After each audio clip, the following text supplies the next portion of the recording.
கிறிஸ்துவனுடைய பிறப்பு நமக்கு வெளிப்படுத்துகிற 3 காரியங்களை நாம் சிந்திக்கிறோம். வாசிக்கலாம். லூக்கா 2வது அதிகாரம் 10வது வசனத்தை வாசிக்கிறோம்.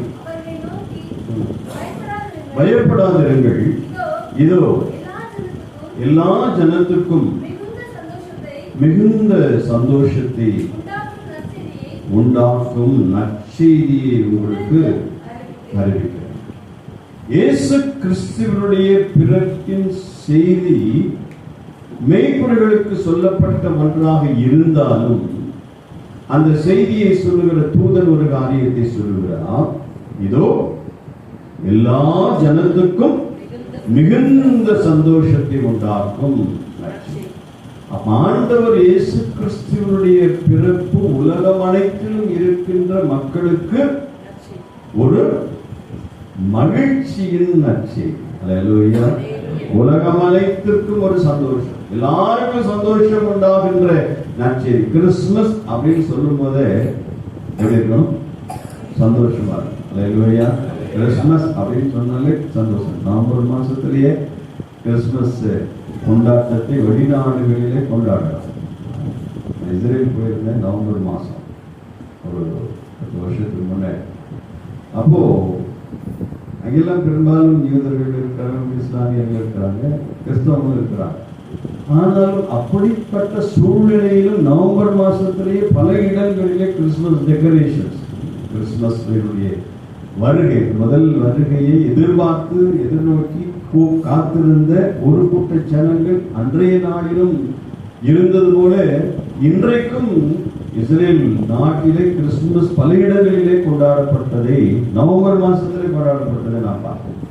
அதனால இந்த கிறிஸ்துமஸ் நமக்கு ஒரு மகிழ்ச்சியை கொடுக்கின்ற ஒரு சந்தோஷத்தின் என்ன சொல்லலாம், திருவிழா, சந்தோஷத்தின் திருவிழா. The festival of சொல்லுங்களேன் ஜாய், ஒரு சந்தோஷம். என்ன சந்தோஷம்? இந்த சந்தோஷம் எங்கே இருந்து வருகிறது? இயேசு கிறிஸ்து பிறந்தார் என்கின்ற ஒரு சந்தோஷம் எனக்குள்ளும் உங்களுக்குள்ளும் வருவதற்கு காரணம் என்ன அப்படின்னு சொன்னா, இந்த சந்தோஷமே இரட்சகர் பிறந்ததுதான் சந்தோஷம். அது அடுத்த வசனம் சொல்றது, இன்று கர்த்தராகிய கிறிஸ்து என்னும் இரட்சகர் உங்களுக்கு தாவீதின் ஊரிலே பிறந்திருக்கிறார். இரட்சகர் பிறந்திருக்கிறார் என்கிறதுதான் மகிழ்ச்சியான சந்தோஷமான ஒரு நற்செய்தி. அப்ப இயேசு கிறிஸ்துவினுடைய பிறப்பு நமக்கு ஒரு சந்தோஷத்தை வெளிப்படுத்துகிறது. இது ஒரு சந்தோஷத்தின் திருநாள், இது சந்தோஷத்தின் நாள், இது சந்தோஷத்தின் பண்டிகை என்று நாம் இதை கொண்டாடுவதற்கு அர்த்தமுள்ளதாக இருக்கிறது. அல்லேலூயா. சங்கீதங்களின் புஸ்தகம் 51ஆம் சங்கீதத்துல தாவீது ஒரு காரியத்தை சொல்றார். தேவனை நோக்கி ஒரு ஜெபம் பண்றார். இந்த சங்கீதம் பாடப்பட்டதனுடைய நோக்கம், ஏன் சங்கீதத்தை பாடுற, இந்த சிச்சுவேஷன்ல இந்த சங்கீதத்தை அவர் பாடினார் என்பது நம்ம எல்லாருக்கும் நல்லாவே தெரியும். 51ஆம் சங்கீதத்தை நீங்க படிச்சு பார்த்துருந்தீங்கன்னா தெரியும். அதுக்கு மேல அந்த மேல இருக்கக்கூடிய அந்த பகுதியை வாசித்து பாத்தீங்கன்னா 12வது வசனத்தை கொஞ்சம் வாசிங்க. உமது இரட்சணியத்தின் சந்தோஷத்தை திரும்பவும் எனக்கு தந்து உற்சாகமான ஆவி என்னை தாங்கும்படி செய்யும். தாவீது ஆண்டவரிடத்தில் ஒரு ஜெபம் செய்கிறார். என்ன ஜெபம் செய்கிறார்? உமது இரட்சணியத்தின் சந்தோஷத்தை திரும்பவும் எனக்கு தார். அப்ப என்ன அர்த்தம்? ஏற்கனவே எனக்கு அந்த சந்தோஷம் இருந்தது, இடையில அந்த சந்தோஷம் போயிடுச்சு. ஏன் போச்சு அப்படிங்கிறதுக்கு நமக்கு தெரியும், பாவம் செஞ்சதுதான். பாவம் செய்த போது ஆண்டவர் தாவீதுக்கு அருளின ரட்சிப்பினால் உண்டான சந்தோஷத்தை அவர் இழந்து போனார். இப்பொழுது மீண்டும் ஆண்டவரிடத்தில் கேட்கிறார், ஆண்டவரே, எனக்கு கேதுரு மரங்களால் ஆன வீடு இருக்கிறது, அரண்மனை இருக்கிறது, மாளிகையிலே நான் வாழ்ந்து கொண்டிருக்கிறேன். நான் கூப்பிட்டால் எனக்கு பணி செய்வதற்கு ஏராளமான பணியாட்கள் இருக்கிறார்கள். எத்தனையோ காரியங்கள் எனக்கு இருக்குது, வெள்ளி இருக்கிறது, பொன் இருக்கிறது, எல்லா உடைமைகளும் இருந்தாலும், ஐஸ்வர்யம் திரளாக இருந்தாலும் இவைகளெல்லாம் எனக்கு மகிழ்ச்சியை கொண்டு வரவில்லை. இதெல்லாம் எனக்கு சந்தோஷத்தை கொண்டு வரவில்லை. ஆண்டவர் நீர் எனக்கு கொடுத்திருந்த அந்த ரட்சிப்பு எனக்கு சந்தோஷத்தை கொடுத்தது. இப்பொழுது நான் அதை இழந்திருக்கிறேன். எனக்கு உண்மையான சந்தோஷம், எனக்கு நிலையான ஒரு சந்தோஷம், நிரந்தரமான ஒரு சந்தோஷம் என்பது உம்முடைய ரட்சணியத்திலே, உம்முடைய ரட்சிப்பிலே தான் இருக்கிறது ஆண்டவரே. ஆகையினால் அந்த ரட்சிப்பின் சந்தோஷத்தை திரும்பவும் எனக்கு தாரும் என்று ஆண்டவரிடத்திலே தாவீது செய்தார். இந்த கருமையான தேவனுடைய பிள்ளைகளே, இரட்சகர் இயேசு என்றால், ஏனெனில் அவர் தமது ஜனங்களின் பாவங்களை நீக்கி ரட்சிப்பார். ரட்சிக்கிறவர் பிறந்ததினால் நமது வாழ்க்கையில் ரட்சணியம் வந்தது. ரட்சிப்பு நமக்குள் வந்ததினால் அந்த ரட்சிப்பினால் உண்டான சந்தோஷம் வந்தது. ஆகவே கிறிஸ்துமஸ் என்பது ஒரு மகிழ்ச்சியின் திருவிழா. அல்லேலூயா. மகிழ்ச்சியின் திருநாள், சந்தோஷத்தின் திருநாள். இயேசு எனக்குள் பிறந்திருக்கிறார். கிறிஸ்துவாகிய மேசியா எனக்குள் பிறந்திருக்கிறார். இயேசு கிறிஸ்துவாகிய இரட்சகர் எனக்குள் பிறந்திருக்கிறார். ரட்சிப்பில் சந்தோஷத்தை கொடுக்கின்ற இயேசு கிறிஸ்து எனக்குள் பிறந்திருக்கிறதுனாலே இது நான் கொண்டாடுகிற சந்தோஷத்தின் திருநாள் என்று சொல்லி கிறிஸ்துமஸை நாம் கொண்டாட கடமைப்பட்டிருக்கிறோம். அல்லேலூயா, அல்லேலூயா. கிறிஸ்துமஸ் நமக்கு எதை காட்டுகிறது? நமக்குள் தேவன் அளித்திருக்கிற ரட்சிப்பின் சந்தோஷத்தின் நாள் என்பதை நமக்கு காட்டுகிறது.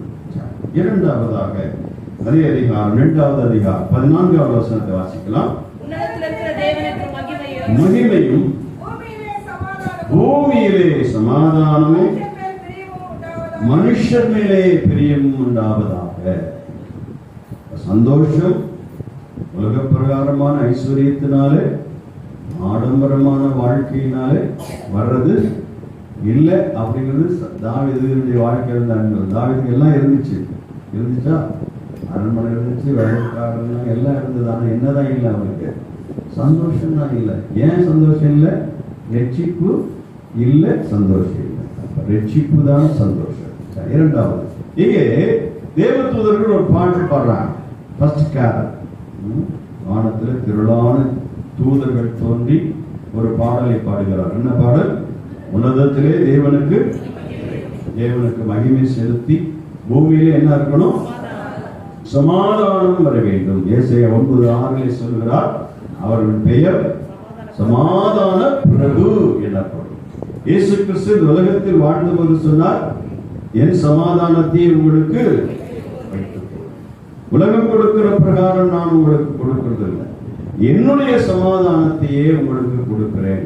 அப்ப இயேசு கிறிஸ்துவுடைய பிறப்பு இரண்டாவது நமக்கு கொடுக்கின்ற காட்டுகின்ற ஒன்று என்னவென்றால் சமாதானத்தை நமக்கு தருகிறார். என்ன தருகிறாரு? சமாதானத்தை தருகிறார். Christmas the festival of peace. Christmas is the festival of joy. Christmas is the festival of peace. என்ன சமாதானம்? இன்றைக்கு உலகத்தில் பலருக்கு சமாதானம் இல்லை. இன்னைக்கு சமாதானமே இல்லைங்க எனக்கு அப்படின்னு சொல்றோம். வேதம் சமாதானம் யாருக்கு இல்லைன்னு சொல்றது தெரியுமா? யாருக்கு சமாதானம் இல்லை? துன்மார்க்கருக்கு சமாதானம் இல்லை. அப்ப யாருக்கு சமாதானம் இருக்குது? நீதிமானுக்கு சமாதானம். ஒரு சங்கீதம் 119 சங்கீதம் 165 வசனம் நினைக்கிறேன், வாசிங்க. சங்கீதம் 119 165. உம்முடைய வேதத்தை நேசிக்கிறவர்களுக்கு மிகுந்த சமாதானம் உண்டு. ஆண்டவருடைய வேதத்தை நேசிக்கிறவர்களுக்கு மிகுந்த சமாதானம் உண்டு. இயேசு கிறிஸ்து சொன்னார், என் வார்த்தையை கேட்டு அதன்படி செய்கிறவன் எவனோ அவன் கண்மலையின் மேலே தன் வீட்டில் புத்தியுள்ள மனுஷனுக்கு. ஒரு ஓவியர் ஒரு படம் வரைந்திருந்தார். 2 பிக்சர். ஒரு பகுதியில ஒரு கடல், ஒரு நிசப்தமான ஒரு கடல், அலை இல்லாம ஸ்டில் வாட்டர்ஸ் சொல்றோம்ல, 23ஆம் சங்கீதத்தில். அலைகள் இல்லாத, ஒரு அசைவும் இல்லாத, ஒரு நிசப்தம் நிறைந்த ஒரு கடல். அலை இல்லாம ஒரு கடல் இருக்குதாங்க? இருக்குமா? எங்கேயாவது இருக்குதா? நீங்க பார்த்துருக்கிறீங்களா? நான் பார்த்துருக்கிறேன். அலை இல்லாத ஒரு கடல் இருக்குதா? எங்கேயா? ராமேஸ்வரம் பக்கத்துல. ராமேஸ்வரம் போயிருக்கீங்களா? ராமேஸ்வரம் எந்த பக்கம்? இந்த சைடு ரோடு ராமேஸ்வரம். ராமேஸ்வரம் பக்கத்துல அதிகமாக அப்படின்னு ஒரு ஏரியா, அதில் ஒரு கடல் இருக்கு. அலையே இருக்காது, சாதாரணமாக தான் இருக்கும். நான் நடந்து போயிருக்கிறேன், அதுக்குள்ள கொஞ்சம் தூரம் நடந்து போய் அது கிடையாது, அலையே இருக்காது. சரி, அது வேணாம், அது இருந்துட்டு போகும். அது இன்னைக்கு அங்கேயே தான் இருக்கு. இல்லைன்னா சந்தேகமாக இருந்தால் கூகுளில் இருக்கிறத சர்ச் பண்ணி பாருங்க, இல்லைன்னா நீங்கள் நேராக போய் பார்த்துக்கலாம். நான் சொன்னது உண்மையாக போயிடலாம். ஒரு படத்துல அவர் வரைகிறார், ஒரு கடல், அமைதியான ஒரு கடல், அலைகள் இல்லாத ஒரு கடல். ஆனால் அந்த கடலிலே ஒரு மனிதனுடைய பிணம் இருக்கிறார், இறந்து போன ஒரு உடல். இன்னொரு பக்கத்திலே இன்னொரு படம் அறிந்திருக்கிறார். அதுல அதே மாதிரி ஒரு கடல், இந்த கடலிலே ஒரு பாறை இருக்கிறது. அந்த பாறையின் அந்த ஒரு இடத்துல ஒரு புறா தன்னுடைய குஞ்சுகளை வைத்துக் கொண்டு சந்தோஷமாக இருக்கிறது. இந்த கடல் அலைகள் அடித்துக் கொண்டு சீறி அந்த கடல் பாறையின் மேலே மோதி நீரெல்லாம் அந்த பாறையின் மேலே வறண்டு ஓடுகிறது. அதற்குள்ளே ஒரு புறா தன்னுடைய குஞ்சுகளை வைத்துக் கொண்டு மிக சந்தோஷமாக, எந்த ஒரு சலனமும் இல்லாமல், பயம் இல்லாமல் அது வாழ்ந்து கொண்டிருக்கிறது. இரண்டையும் அதை வரைஞ்சிட்டு அதுக்கு ஒரு விளக்கம் கொடுக்கிறார். என்ன கொடுக்கிறார்? இந்த கடல் அசைவில்லாமல் இருக்கின்ற ஒரு கடல் இருந்தாலும் அந்த மனிதன் அதிலே வாழ முடியாமல் இடமாக இருக்கிறான். இங்கே ஒரு புறா அலைகள் அடித்துக் கொண்டிருந்தாலும் எந்த விதமான ஒரு அச்சமும் இல்லாமல், ஒரு பயம் இல்லாமல் மிக அழகாக நேர்த்தியாக வாழ்ந்து கொண்டிருக்கிறது. இயேசு கிறிஸ்துவாகிய கண்மலையாகிய கிறிஸ்து இல்லாத வாழ்க்கை ஒரு மனுஷனோடு, ஒரு மனிதன் இருந்தால் அவன் உயிரற்ற ஒரு சடலமாகத்தான் வாழ்ந்து கொண்டிருக்கிறான். ஆனால் அதே சமயத்திலே அலைகள் அடித்துக் கொண்டிருந்தாலும், பல பிரச்சனைகள், போராட்டங்கள் வந்தாலும், அவைகளின் மத்தியிலே இந்த கண்மலைக்குள்ளே, கிறிஸ்துவாகிய கண்மலையிலே, நம்ம பாட்டு பாடுறோம்ல, கிழவங்க மலையே புகலிடம். இந்த பாட்டு வந்ததுக்கு காரணம் தெரியுமா? எப்படி இந்த பாட்டு வந்துச்சுன்னு கர்த்தருக்கு சித்தமாக இன்னொரு சொல்லுவோம், அதை நான் சொல்ல டைம். கண்மலையாகிய கிறிஸ்து நமக்காக உடைக்கப்பட்டவர், நொறுக்கப்பட்டவர், பிற்கப்பட்டது தெய்வம். அவருடைய சிறகுகளுக்குள்ளே, அவருடைய கரங்களுக்குள்ளே நாம் அடைக்கலமாகி விட்டோமானால், நமக்கு எத்தனை பிரச்சனை வந்தாலும், போராட்டம் வந்தாலும், அலைகள் கொந்தளிக்கத்தக்கதான காரியங்கள் நிகழ்ந்தாலும் நாம் அதுக்கு பயப்படவே மாட்டோம். அதுதான் சமாதானம். அல்லேலூயா. எனக்கு பிரச்சனையே இல்லாம நான் வாழ்றேங்க, எந்த கஷ்டம் இல்லை, எனக்கு எந்த பிரச்சனையும் இல்லை, எந்த தொல்லையும் கிடையாது, யாருடைய தொந்தரவும் இல்லாமல் வாழ்கிறேன், நான் சமாதானமாக வாழ்கிறேன் என்பதை காட்டிலும், பிரச்சனைகள் எனக்கு இருந்தாலும், போராட்டங்களை நான் சந்தித்தாலும், அனுதினமும் நான் இந்த உலகத்தின் வாழ்க்கையிலே கடந்து போகின்ற போது பல பிரச்சனைகளோடு தான் கடந்து போகிறேன் என்று நாம் சொன்னாலும், அவைகளின் மத்தியிலே எனக்குள் ஒரு சமாதானத்தோடு நான் வாழ்ந்து கொண்டிருக்கிறேனே, இயேசு எனக்குள் இருக்கிறது, நான் இந்த சமாதானத்தோடு வாழ்ந்து கொண்டிருக்கிறேனே, அதுதான் ஆண்டவராகிய இயேசு கிறிஸ்து தருகிற சமாதானம். அல்லேலூயா, அல்லேலூயா. ஆக இயேசுவானவர் இந்த உலகத்தில் பிறந்தது பூமியிலே சமாதானத்தை தர. யாருக்கு அந்த நிலையான நிரந்தரமான சமாதானத்தை தருகிறார்? அலைகள் அடித்தாலும், கடல் கொந்தளித்தாலும், பல பிரச்சனைகளையும் போராட்டங்களையும் சந்தித்துக் கொண்டிருந்தாலும், அவைகளின் மத்தியிலே இயேசுவுக்குள் வாழுகின்ற, அல்லது கிறிஸ்து தங்களுக்குள் வாழ்ந்து கொண்டிருக்கிறார் என்கின்ற விசுவாசத்தோடு வாழ்ந்து கொண்டிருக்கிற ஒவ்வொரு விசுவாசியுடைய வாழ்க்கையிலும் சமாதானம் நிலவும். அல்லேலூயா. இயேசு கிறிஸ்துவுடைய பிறப்பு, கிறிஸ்துமஸ் என்பது சந்தோஷத்தின் திருநாள். இரண்டாவது கிறிஸ்துமஸ் என்பது சமாதானத்தின் திருநாள். மூணாவது ஒரு காரியத்தை சொல்லி நான் முடிக்க போனேன், வாசிக்கலாம். 9வது அதிகாரம், ஏசாயா 9:6. எல்லாருக்கும் தெரிஞ்ச வசனம் தான். நமக்கு ஒரு பாலகன் இறந்தார், நமக்கு ஒரு குமாரன் கொடுக்கப்பட்டார். யோவான் 3:16 தேவன் தம்முடைய ஒரே பேரான குமாரனை விசுவாசிக்கிறவன் எவனோ நித்திய ஜீவனை அடையும்படிக்கு அவரை தந்தருளினார். அப்ப இயேசு கிறிஸ்துவானவர் நமக்காக இந்த உலகத்திற்காக கொடுக்கப்பட்டார். இயேசு கிறிஸ்து இந்த உலகத்தின் பாவத்தை சுமந்து தீர்ப்பதற்காக நமக்காக இந்த உலகத்திலே தந்தருளப்பட்டார். இயேசு இந்த உலகத்தில் கொடுக்கப்பட்டவர், தந்தருளப்பட்டவர். அப்ப அவருடைய பிறப்பின் நாளை கொண்டாடுகிற நாம் என்ன செய்யணும்? அவர் நமக்காக கொடுக்கப்பட்டதை போல நாம் மற்றவர்களுக்கு என்ன செய்யணும்? கொடுக்க வேண்டும். The festival of giving. கொடுப்பதுதான் கிறிஸ்துமஸ். ஹல்லேலூயா.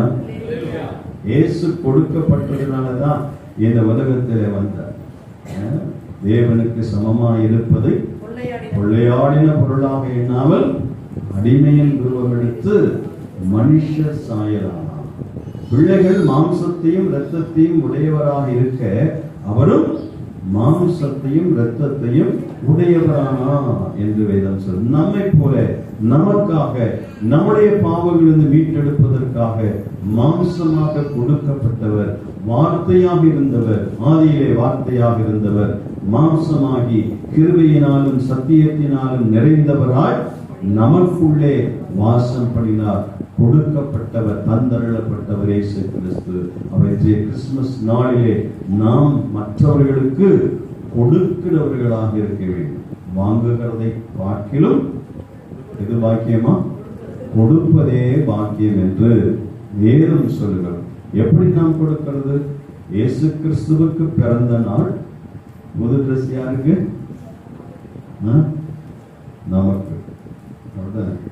குழந்தைக்கு பிறந்த நாள் அப்படின்ட்டு ஒரு 5 வயசு குழந்தை, ஒரு 6 வயசு குழந்தைக்கு பிறந்த நாள் அன்னைக்கு அப்பா புது ட்ரெஸ் போட்டுக்கிறேன் உனக்காக, உன் பிறந்த நாளைக்கு நான் போட்டுக்கிறேன்னா இந்த பொண்ணு பாப்பாவா அந்த பையனை பார்த்து என்ன நினைப்பாங்க? ஏன்பா எனக்கு பிறந்த நாள்னா நீ ட்ரெஸ் போட்டுக்கிறீங்க, ஏமா நீங்க ட்ரெஸ் போட்டுக்கிறீங்க கேட்குமா? கேட்காதா? இப்போ இயேசு கிறிஸ்துவுக்கு பிறந்த நாள்னா யாருக்கு புது ட்ரெஸ் கொடுக்கணும்? இயேசுநாதருக்கு கொடுக்கணும். அது என்னங்க இயேசுநாதர் கொண்டு எங்க கொடுக்க முடியும்? நம்ம கொடுக்க முடியுமா? கொடுக்க முடியும். மத்தேயு சுவிசேஷம் 25வது அதிகாரத்துல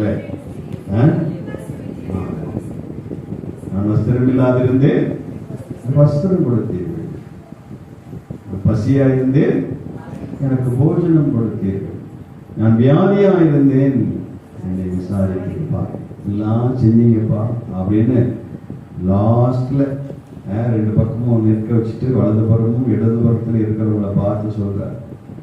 அப்போ ஆண்டவரே நீங்க வஸ்திரம் இல்லாத இருந்தீங்க நாங்க கொடுத்தோம், எப்ப நீங்க பசியா இருந்தீங்க நாங்க சாப்பாடு கொடுத்தோம் சொல்லும்போது ஆண்டவர் சார் இங்க இருக்கிற சிறியர்கள் ஒருவருக்கு எதை செய்தீர்களோ அதை எனக்கே செய்தீர்கள் என்று இயேசு கிறிஸ்து சொல்கிறார். அப்படியானால் இந்த உலகத்திலே வாழ்ந்து கொண்டிருக்கிற நாம் நம்மால் இயன்றதை நம்மை விட கீழாக இருக்கின்ற, ஏழ்மையில இருக்கின்ற, வறுமையில இருக்கின்ற மக்களுக்கு நாம் கொடுத்து அவர்கள் மகிழ்ச்சியோடு கூட இருக்கிறதை பார்த்து சந்தோஷப்படுவதுதான் கிறிஸ்துமஸ். ஹல்லேலூயா. கொஞ்சம் நமக்கு நிறைய இல்லைங்க, இருக்கிறதுல கொஞ்சம் கொடுப்போம். நம்ம 2 நீங்க ட்ரெஸ் புதுசாக போட்டுருக்குங்க வேணாம் நான் சொல்ல வரல, நல்லா நியூ ட்ரெஸ் போட்டுருங்க, பட்டு போடுற கட்டிங் எல்லாம் செய்யுங்க வேணாம்னு சொல்ல. அதில் நமக்கு முடிந்ததை மற்றவர்களுக்கு கொடுத்து அதிலே நாம் மகிழ்ச்சி கொடுக்கணும். ஏழையின் சிரிப்பில் இறைவனை, ஒரு ஏழை சிரிக்கிறான்னா அதில் நான் கடவுளை காண்கிறேன். கடவுள் என்ன அர்த்தம்? ஏழை பசியாக இருக்கும் சாப்பாடு கொடுத்து பாருங்க, சந்தோஷமா இருக்கும். கொஞ்சம் ஒரு நாளைக்கு முன்னாடியே தான் கட்டாப்புறம் தான் ஒரு ஃபங்க்ஷனுக்கு வந்தேன். அப்போது நானும் அந்த தம்பியும் வந்திருக்கிறார். காரில் நீங்கள் நின்றுட்டுருக்கோம். அந்த அவங்க ஒய்ஃப் அன்றைக்கி ஃபாஸ்டிங்னால அவங்க சாப்பாடை கட்டி யாராவது ஏழை, யாராவது ரொம்ப கஷ்டப்படுறவங்க, தேவையானவங்க இந்த சாப்பாடு கொடுக்கணும்னு கொடுத்துருக்குறாங்க. அப்போ நாங்கள் ஒரு இடத்துல காரணம் எடுத்துட்டு நாங்கள் சைடில் திரும்பி பார்க்க ஒரு வயசான ஒரு அம்மா அங்கே ஏதோ எடுத்துட்டு அப்போ சொன்னேன், இப்போ நீ எடுத்துகிட்டு வந்த சாப்பாடு இந்த அம்மாவுக்கு கொடுத்துடலாமான்னு அப்படி யோசித்தார் அவர். அப்போ நான் சொன்னேன், அந்த அம்மாவா வந்து நம்மக்கிட்ட வந்தாங்கன்னா இது அவங்களுக்கு தான் அந்த சாப்பாடுன்னு சொன்னேன். சொல்லி நான் வாய்மொழியில் அந்த அம்மா ஜன்னலுக்கு அந்த கண்ணாடி கிட்ட வந்து அப்படி வந்து பார்த்தான்.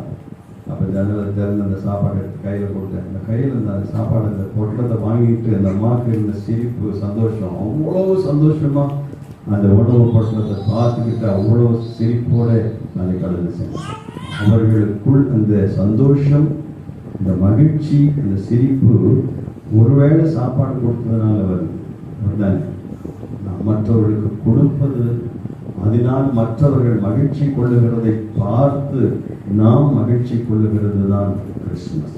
கிறிஸ்துமஸ் என்பது கொடுத்து தேவனை மகிமைப்படுத்துகிற ஒரு திருநாள். நம் ஆண்டவருக்கு கொடுக்கிறோம் காணிக்கை, நல்லது, அதையும் கொடுக்க வேண்டும். மற்றவர்களுக்கும் ஏழைகளுக்கும் நாம் கொடுக்க வேண்டும். அவர்கள் மகிழ்ச்சி கொள்ளுகிறதை பார்த்து சந்தோஷப்படுகின்ற ஒரு கிறிஸ்துமஸ் ஆக இந்த கிறிஸ்துமஸ் இருக்கட்டும். எஸ்தர் புஸ்தகத்தை வாசித்து பார்த்தீங்கன்னா 9வது அதிகாரத்தில் கர்த்தர் அவருடைய சஞ்சலங்களையும் சஞ்சலத்தை எல்லாம் சந்தோஷமாக மாற்றி அவருடைய துக்கத்தை எல்லாம் மகிழ்ச்சியாக மாற்றின பொழுது அவர்கள் வரிசைகளையும் பரிசுகளையும் தங்களுடைய சார்ந்தவர்கள் மற்றவர்களுக்கெல்லாம் அனுப்பினார்கள். அரசெல்லாம் கொண்டு கொடுக்குறாங்க, எல்லாருக்கும் கொண்டு கொடுத்தாங்கன்னு சொல்லி நான் வாசிக்கிறேன். ஆகவே நான் முடிக்கிறேன். அருமையான தேவனுடைய பிள்ளைகளே, இந்த கிறிஸ்துமஸ் என்கின்றது நமக்கு கற்றுக் கொடுக்கிற 3 காரியங்கள். ஒன்று, Christmas is the festival of joy. இரண்டாவது, Christmas is the festival of peace. மூன்றாவது, Christmas is the festival of giving. இதை நாம் இந்த கிறிஸ்துமஸிலே செய்வோம். ஒரு அர்த்தமுள்ள கிறிஸ்துமஸ் இந்த கிறிஸ்துமஸ் நமக்கு அமையட்டும். கர்த்தரை நாம் இன்னும் அதிகமாக மகிமைப்படுத்தும். அந்த சந்தோஷத்தையும் சமாதானத்தையும் கொடுப்பதினால் உண்டாகிற மகிழ்ச்சியை பெற்று நாம் ஆண்டவரை மகிமைப்படுத்துவோம். கர்த்தர் நம்மை ஆசீர்வதிப்பாராக.